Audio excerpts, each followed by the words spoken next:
Hello gamers, what's up boys? I'm bringing you today the AMX M4 Heavy. We played this on stream and it was crazy. It was actually crazy. There's gonna be a highlight video about it sometime soon, but I felt like this thing now deserves its own video actually by how good it is. It went from complete trash to like absolutely amazing. We had so much fun playing this on stream. We marked it, of course, the expected burn updated at 5.7 kdpg in 50 battles, and then we 100%ed it at 5.6. A crazy, crazy thing. Actually, incredible session. It's very, very good now. The gun of it is a Droid. HP is also amazing for trading. Basically, soft stats wise, this gun is now on par with the S-Kunk. Like if you compare it, you'll see it's on par with the S-Kunk. So we get N-Skin counter here. We play towards the rails. We can't really side scrape. Where did I go? I'm not sure. So we can't really side scrape. The side armor did get buffed. But of course, still, side scraping, not really a thing for this tank. We can do it though because we can use the rails as cover. We have to be careful with it. And we get a nice shot there on the AMX M4. And if you were wondering, why am I using the big gun now? That's because the big gun is simply better. It has less pen, but 560 alpha, and pretty good shell speed. So I'm hitting something in front of this guy, by the way. It's the Fush 155. Let's repair our track here. We don't want to get farmed by that one. I was already wondering what we were hitting, because I was pretty sure that we were hitting something at the very least. Looks like that guy's just side scraping off of that man. So they have a lot of tanks in the city. My Badger and VZ are pushing forward. I am tempted to go help them right now, actually. But the Fush is -2. And this gun just slaps. It's such a joy to play, actually, with. It's incredible. And also the thing is, unlike Chieftain and such, this tank gets zero focus. Because people are like, oh, it's an AMX M4. But AMX M4 is amazing now, actually. You kind of play it like you would with a VK, but you just have way better mobility. You peek frontally because you cannot really side scrape with it. You're not supposed to side scrape with it. That is a very interesting T100 Progetto Leo position. So we do get some decent damage out here, 1.6. And this gun, it just farms damage. Like, I am not joking. This gun just farms damage. 613 560 alpha. It's incredible to actually trade with. So we drive forward there. That way he hits our hull instead of our lower plate. He hits the pillar there. Because obviously the lower plate is still very penable, and that's the good thing about this tank. And even though Wargaming buffed it quite a bit, it still has weak spots. Like the cupolas are always very obvious. If you have the 3D style for this tank though, I would say that you always equip the 3D style for it, because it actually hides the cupolas a bit. Which of course, you know, 3D styles shouldn't do that, but it does, so you use that to your advantage. And you can see we have hit like a few shots here, and we already have 4k damage. We're trading for it, though we have 800 HP left, but, you know, with 2,790 HP, we're just able to make these trades consistently. And it's so good, like, it's insane. Like, this tank is just phenomenal. There is still a tank in the corner, though, which we have to be very careful about, because, of course, we don't want to die here. There's still more damage to be done. We need our Manticore to actually go forward and spot, in my opinion. The STB, I don't think he's going to peek this. To be honest, like, I don't think the STB is gonna peek this. He might though. He actually will. We get a free shot of damage there. He retaliates. Like I said, the thing is with this tank, even though it has gotten buffed, it's not invincible, and it depends a lot on how you're gonna trade with it. How well you're gonna do. That is a bad shot by me that gets me punished and down towards a one shot. Try and survive now though. I really need my Manticore to go spot at this moment in time. Don't have a shot on Progetto.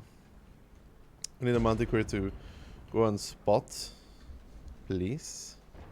I don't know what's in the corner, actually.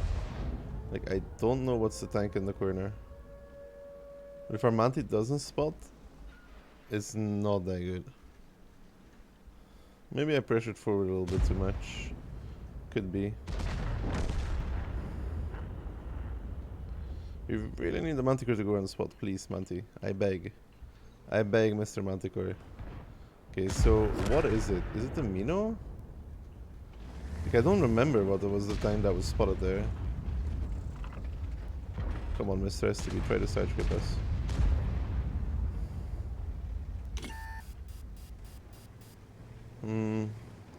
I mean, the thing is, the STB is a role for us. We'll pretend like we're not watching. Haha! The classic turret bait. So we do get the kill on him because of that. That's really cool. He did fall for the bait.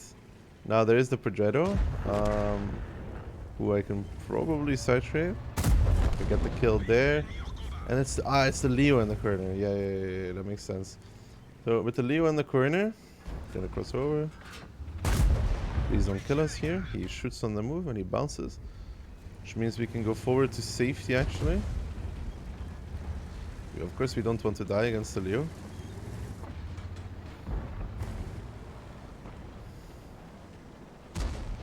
There, Leo fires. We roll him.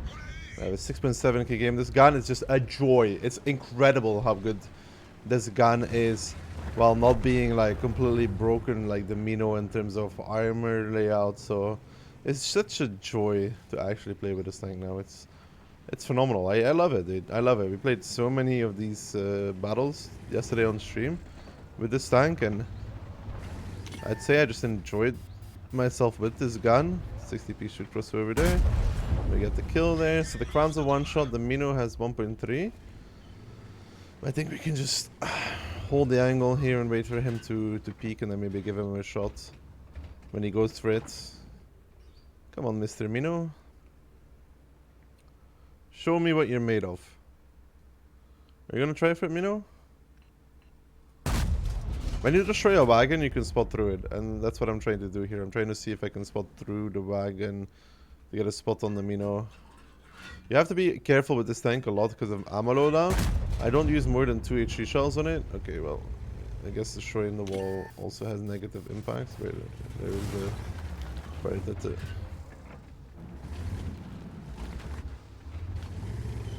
I actually have to fall back here.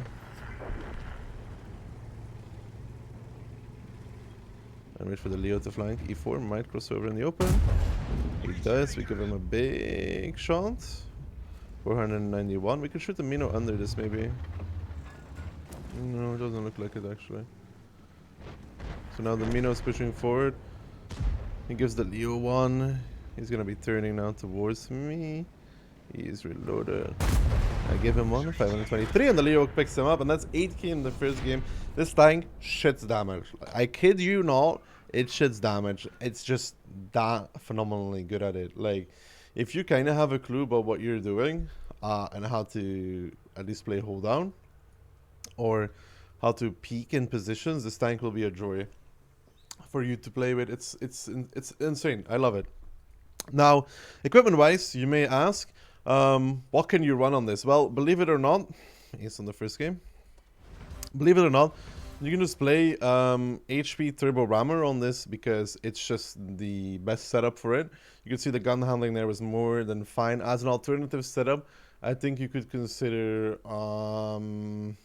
Turbo Vents Rammer or HP Vents Rammer because you really don't need stabs. But I only used HP Turbo Rammer and I was very happy with it. Sometimes the gun can be a bit random, but you know, that's it at the end of the day. Then for the field mods, it's the left one on the... I'll move this for you. It's the left one on the number 2 if you want to use it. Do remember you can still get tracked in one shot if you use this, even with HP Booster. Then it's aiming circle size. It's the extra range. And then it's the reverse speed. On these ones, I don't take either of the two because I just don't think that it's worth it. Another thing to note with this tank, and a thing that is actually important, IMO, is it rams. Like, it rams so well, actually. Like, you'll see that if you have controlled impact, even without controlled impact. Now, this tank, when you ram somebody with it, is just really nice. Like, it does a lot of damage. Even if you're not that fast, you can easily get 200, 300, 400, depending on the tank you're ramming. And you take very little in return. Like, it's crazy how well it can ram. It's like super mobile. The tank to compare this to is the S-Skunk, because the S-Skunk has the same soft stats in terms of the gun, but this is more mobile than the S-Skunk. Of course, it has bigger downsides than the S-Skunk. The S-Skunk is still better in hold down because the turret is harder to hit. when using its gun depression and hiding the cupola against heat guns. If he's playing against a non-heat gun, he doesn't even have to hide it. It's super hard to pen.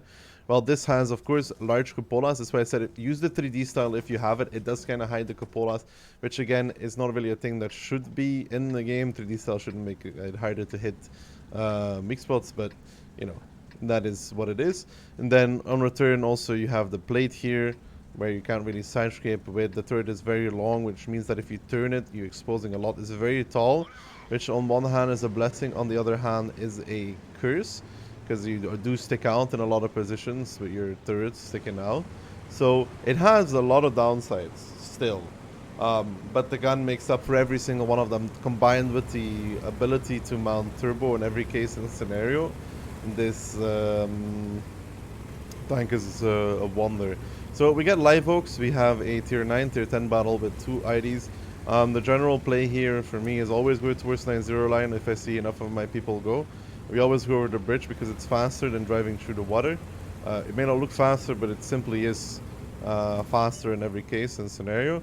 But you have an AMX-50B there. I don't really have to be too afraid of what's coming on this side, because I know that I have enough teammates to beat basically anything that the enemy team could throw at me here.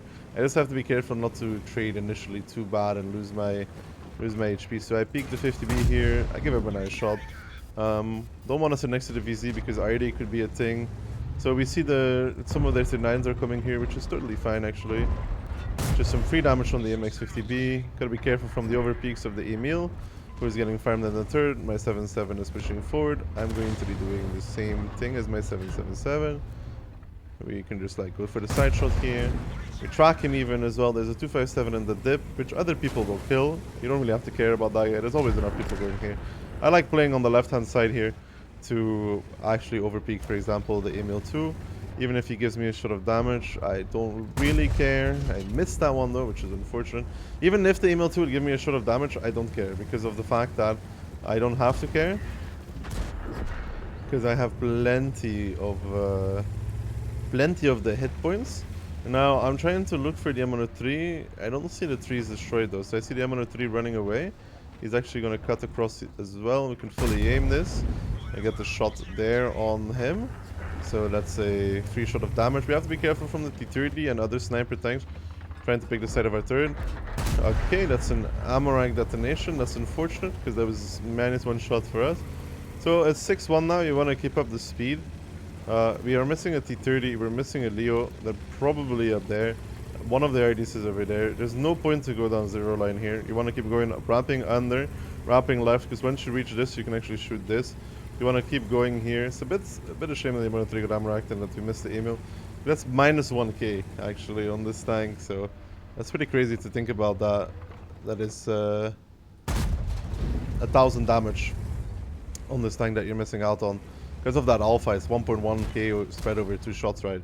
So, I mean, I spot the IDs, but I just know that I can get a shot on this. So I get my free shot of damage on the AMX M4. The IDs are still running. They're running. I keep driving here because I want to get to the mouse. I want to get to the 60p. I might snap this. No, I can actually aim it pretty well. 594. It's just so amazing to see this alpha. It reminds me of a 50 TP. The tier 9 Polish tank, but the tier 9 Polish tank with mobility. Because if you've ever played the 60 TP line, you'll realize that that's an unfortunate miss.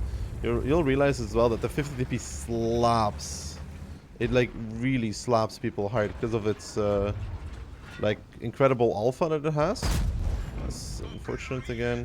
Like because of the incredible alpha that the 50 TP has, it's able to just decimate and dominate people, is what I would call it. And this does the same thing as that tank, as the 50 TP. Kind of plays the same in a way as well, but this is just way faster. Like if you compare mobility, this against 50 TP, it's like not even close. At the mouse lower plate there, 530. And even with the misses that I've had this round, because you could say that I've missed a decent amount of shots, I'm still able to do pretty good damage. I mean, if the mouse keeps chasing out of this, then it's fine for me, bro. I have plenty of HP still at this point. And you see the pen of 296. You may think like, 296, is it really enough to perform it? And let me tell you, 296 pen is more than fine for what you need against a lot of tanks. And now we'll try and ram the Leo so I can cosplay the amount of ramming damage we do. You can see there, we did 355 against the Leo. And to be fair, it's not like we really had a lot of speed there. And we have 6k again. Like, this tank, it just... I don't know how to explain it. It's just made out of damage. Like, you just do a lot of damage with it. And you get a lot of bounces as well, which is really cool. Because people aren't really aware of the weak spots of this tank anymore. If you have 300 pen, you can shoot for the mantlets, for example. And, you know, it's just a factor. It's just a combination of things here. It's like the fact that it has mobility, the fact that it has high alpha, the fact that the gun is very accurate for its alpha, just makes it so you have game after game a lot of potential to do damage. And even if you'd get overrun with 560 alpha for 10 seconds, you're able to do at least 4 or 5 shots every single time. It doesn't matter. You can see the on-screen shot there. They're getting ready for me soon enough. So yeah, it's just crazy, bro. It's phenomenal. This is like kind of a must-have in your garage now, and it's crazy to see how this tank used to be complete garbage and is now like top of its class almost. This combined with like with a lot of the map changes also favor heavies, make it even better, because with the changed maps, most of them are kind of heavy orientated, so makes it even better. So we had an 8k in the first game, we had a 7k in the second game. I mean, we'll see what we can get. Like, even in this one, we had 19, 15, 13. We missed a shot on the Emil, plus 500. We missed a shot on the... what was it? On the Leo, plus 500. Like, that'll be another 8k. This tank is just crazy. That's why we're making this video. We're showing you the kind of gameplay you can do with this. And it's just a joy to play. Like, it's amazing. I love it. Like, I don't know. There's just so many good things about this tank and so little bad things, while still not being like Mino level, because you can pen this. Like I said, if you have 300 millimeters of pen, the mantlet starts becoming weak, or is weak. It has large cupolas, has a large turret. On flat ground, I think it's pretty easy to hit its big cupolas. It also depends on how tall of a tank you are. But anyways, we got Lakeville with tier 8s. We're going Valley because it's just, I could have gone City, to be honest. With this tank, I could have gone City. I just don't really like going City in general. This new Valley is an interesting one. You need -10 to really play up there. Peeking this exposes you to the bush there, so that's like something you have to remember. You can see the Udas. He's not really sitting in the position I'm talking about. But you know, like the TD position, right? If somebody's in the TD position, they're kind of a hard counter to this corner peak here. So I just want you to keep that in mind when you're playing in the Valley, to be honest. I'm missing a bit of gun depression to peak this. Wait, I can do that. Get a 9602 there on the S-Kong. I was afraid of the Force 155. I'm also afraid of the Vipera, because to hit its turret, I actually need a pen high roll. I'm not joking. I mean, I know I can shoot the top of it and overmatch it, but if I'm just shooting at the actual turret, it's about 300 effective. I have 300 millimeters of pen. So we're slapping, you know, we do 1.1 and 2 shells, rolling our average. Do another big one, 555. We take one back. It's just, it's incredible. Now we're gonna go fight the lava. Even if he hits it, doesn't really matter. 553 on the lava. The E75 is there as well. So we have 2k damage already, and it's just gearing up to be another banger of a game, boys. Even if he pens, it doesn't matter right now. 514. He's a potential one-shot. The Udas coming up here is not as great for me, though, because the Udas actually does have enough gun depression to effectively play this position. We killed the lava. He's down and out. 3.3k damage. We are afraid of the Force 155. But I feel like we would have seen him already. And now we can actually start playing on the top. So we slap the E75 for 557, which is only a slight above average roll. There's a Carne X appearing.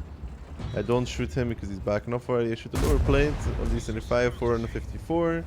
And we're just farming, man. We're just farming. It's just insane. This gun is... There's the Force 155. I did say we have to be afraid of him, and he has shown up, so... It was only a matter of time, right, before the Force 155 showed up. I see an ID. I shoot an ID. I kill an ID.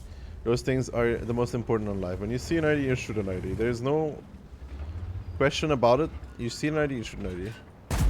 549 against E75. That's 5k already. We're not done yet, boys. We're not done yet. We're gonna keep it up for a little more. The Force 155 is now pushing in 637, which is yet 60 away from actually max rolling, because the max rolls 700 or so. 584. We could actually kill him in the next shot if we're like extremely lucky. It should be pretty funny because 509. We did it. 7k again, by the way.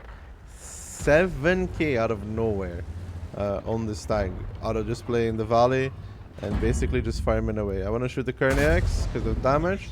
So we get it. The shot in the Carniacs is 586, 7.6k damage. There might be some potential here for something crazy for a YouTube video. Actual gameplay, 8.2. And there might be something here, boys. There might be something here. Hold on to your horses. Let's see.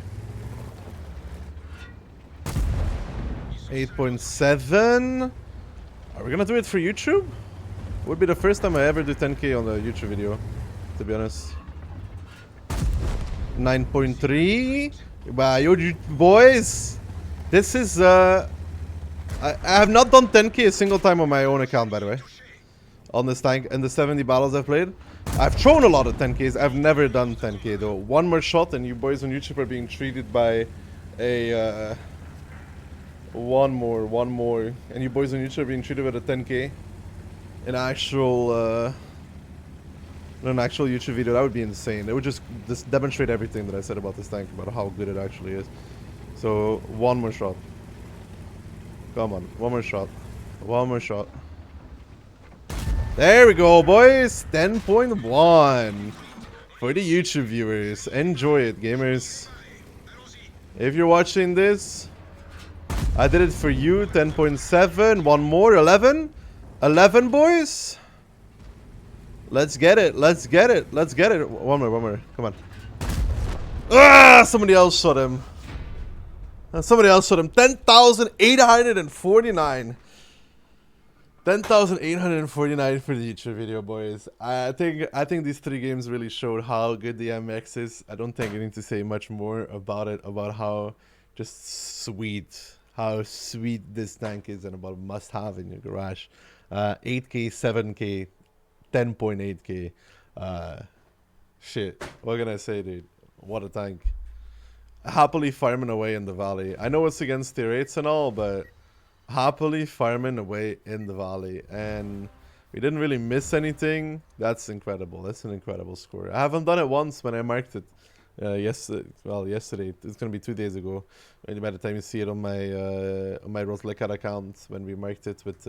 I'll just show you the DPG so you see what kind of a... what kind of a performance you can do in this tank. So AMX. So I did 5.6 to do 100% on it, and I marked it at 5.7 over 52 games. Not a single 10k though, which we have done in this battle.